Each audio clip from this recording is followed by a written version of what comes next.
kalahating totoo. Yung iba ililihim ko. Hindi naman ganun eh. Buong katotohanan. Paano ka magsumpa na buong katotohanan sasabihin mo at ngayon sabihin mo sa akin, masasangkot ako kaya ayaw kitang sagutin. Yun ang ginagawa mo sa akin eh. O, ngayon. Ikaw ba'y nakipagpulong sa isang abogado o mga abogado tungkol sa sabihin mo ngayon? Binigyan ka ng 30 minutes eh. Di ba? Opo. O, maliban dyan. Yung dati mong abogado, si Attorney Lorna Kapunan. Opo. Nag-usap din kayo. Opo. Sino pa? Maliban dito sa mga abogadong ito. O, yung isang abogadong maring si Attorney Villa Senior. Pero maliban dyan, sino pang kausap mo tungkol sa plunder case? Wala na po. Wala kang kinausap? Yung senador? Ay, wala po. Sigurado ka, ha? Wala po. Mamaya paliwanag ko nakamali ka. Ikaw ba nag-attend ng mga meetings at nandyan ang mga testigo at nagpirmahan kayo? Kung anong sasabihin ninyo? I invoke my right po. Okay. Ikaw ba nagbasa ng iba pang mga mababasa mo para maganda ng iyong sasabihin ngayon? Wala po. Wala? Hindi ka nagbasa o hindi ka marunong? Wala po. Okay. Ikaw ba'y gumawa ng mga nota sa isang notebook tungkol dito sa mga sinasabing pagbibintang sa iyo tungkol sa plunder? Wala kang notes ng ganon? Wala po. At binasa mo bang affidavit at iba pang mga statements or affidavits na ginawa ng mga whistleblowers? Wala po. Wala po kaming kopya. Alright. O, nakita mo na. Sabi ko na eh. Tapos sagutin mo lang ako with a blank wall. Anong alam mo? Nakadedma ka sa akin. Paano tayo ngayon makaabot sa katotohanan? Hindi bale. Question. Next question. That's one set of questions. Pinagmadali-dali ko lang dahil alam ko ng sagot mo I invoke my right. Ngayon tingnan natin. Mrs. Napoles, napaliwanag na ito sa iyo ng abogado mo. Pero hayaan mo sana ako ng paliwanag uli sa iyo. Anong ibig sabihin ng maging state witness? Kung ikaw ay nakusa na demanda ng isang krimen, natural magbista ka, hatulan ka, kung found guilty ka, mapipresyo ka, magbabayad ka ng isang multa, no? Ganon, hindi ba? Ngayon, hindi ka makalusot pag may ginawa kang krimen, maliban lang kung ikaw ay tinatawag na state witness. E biro mo, bigat ng demanda sa iyo.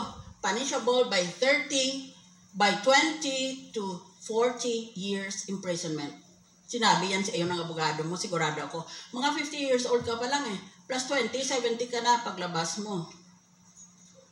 Plus 20 years old, plus 20 years, 50 plus 20, maging 70 ka, no?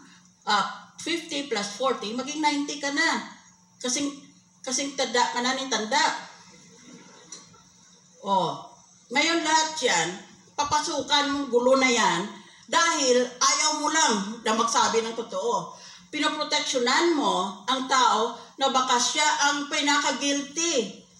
Ang dapat sa iyo, kung abogado mong nagmamalasakit para sa iyo, ay pag umabot ka na sa korte, maghihingi ang abogado mo na ang korte papayag na gawin kang state witness. Ang ibig sabihin, basta sabihin mong lahat ng alam mo, hindi ka makukulong. Para kang na-absuelto, para kang na-quit. Hindi ka man lang ibista eh. Wala ka ng kasalanan. Basta sinabi mong lahat, wala ka ng kasalanan. Acquitted ka na. Found innocent ka na.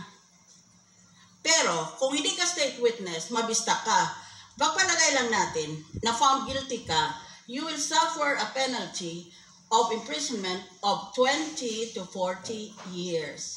Kaya lahanin mo yun. Mamili ka. Gusto mo na wala ka ng sala? Ayon pa sa batas yan, ha? Gusto mo na kung malakas ang ebidensya, makulong ka ng 20 to 40 years. Natural, kung akusado ka, ang tao, as a natural sequence of events, will choose to become a state witness dahil wala na siyang pananagutan, libre pa siya.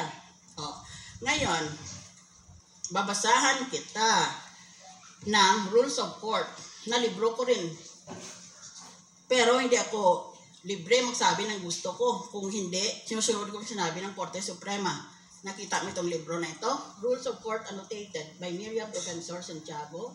At maliban dyan, 30 libro ang sinulat ko. Yan, lahat na yan. Ininsulto ako ng aking mga kapwa senador. Mga inggitero. At nang insulto pa po, wala ako dito. Oh, nandito na ako. Abangan niyo ako mamaya. Ngayon, dito sa libro na ito,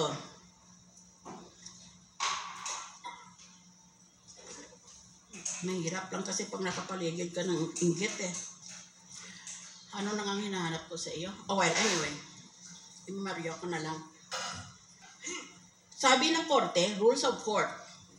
The Rules of the Court of Justice. Ang akusado, hindi dapat napawalang sala. Maliban lang kung siya ang paraan para madakip at makulong ang mga talagang malaki ang kasalanan nila. Pero ang akusado nag-apply maging state witness. Dapat he must meet 5 criteria. 5 ang listahan ng husgado eh. Number 1, there's an absolute necessity for your testimony. Number 2, there is no direct evidence against the others. Number 3, your testimony is substantially corroborated on all important points by other witnesses. At itong pinakamahalaga, that the accused is not the most guilty. Kaya marami nagsasabi, pag umabot ka sa korte at nag-apply kang maging state witness, hindi ka dapat payagan ng korteng maging state witness dahil sabi nila, ikaw ang pinaka-most guilty. Kaya importante, napapatunay mo, ngayon pa lang, sa umpisa pa lang, na hindi ikaw ang pinaka-most guilty. Dahil kung ikaw ang most guilty, hindi ka na pwedeng mag-state witness, wala ka ng paraan na makalusot pa, maliban lang sa kung ma-acquit ka ng korte after a full trial, no? So, lahat tayo, kung nakaharap dito sa demanda ng kamukha ng iyon na napakabigat ng parusa, ay gustuhin na lang natin mag-state witness. Kaya lang importante dyan, you should not be the most guilty.